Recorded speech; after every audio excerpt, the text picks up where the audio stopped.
First, I'd like to focus on this beautiful, complete institutional business cycle right here. Those of you that have followed our content for some time know that every month and from the Trading Couch, we talk about the institutional business cycle. We talk about in all of the clarity spotlights that we do, we talk about where institutions are positioned, what their tactics are, what their strategies are, what their goals are. And we do that because our job at Trade Therapy is to align our resources with institutions and try to help our members identify institutional behavior and tactics within the markets and within the charts so that they're able to apply the same methodology to their own holdings. So Shopify is a great example of institutional business cycle. And here we see down here an almost picture perfect accumulation structure with a Wyckoff spring right here and a really harsh back test of that Wyckoff spring. We're seeing a lot of this type of price behavior right now where something breaks out and then they slam it back down almost to the low. So that's in Elliott wave theory. This is wave one and that's wave two. And then there's wave three. Wave two's reputation is nasty. Wave two is known to almost erase all of the gains that were created in wave one.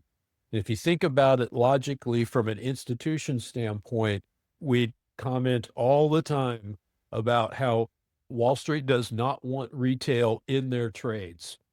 And why don't they want retail in their trades? They don't want retail in their trades until they're ready to sell. And the reason why is because retail investors take profits and they have a tendency to take them early.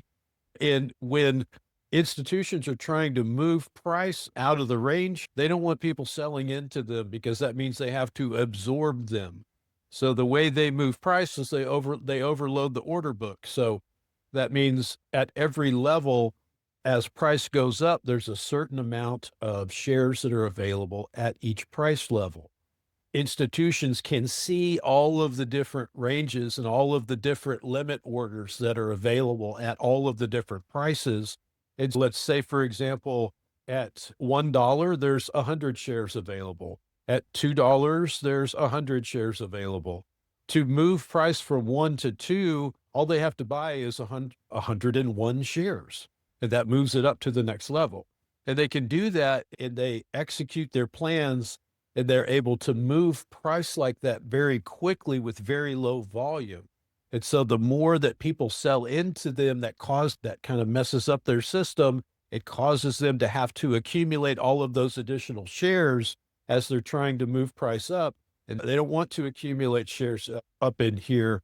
They want to accumulate their shares down here. So they make these really nasty wave two moves to push everybody out so they can make these rapid moves to get up and out of the range.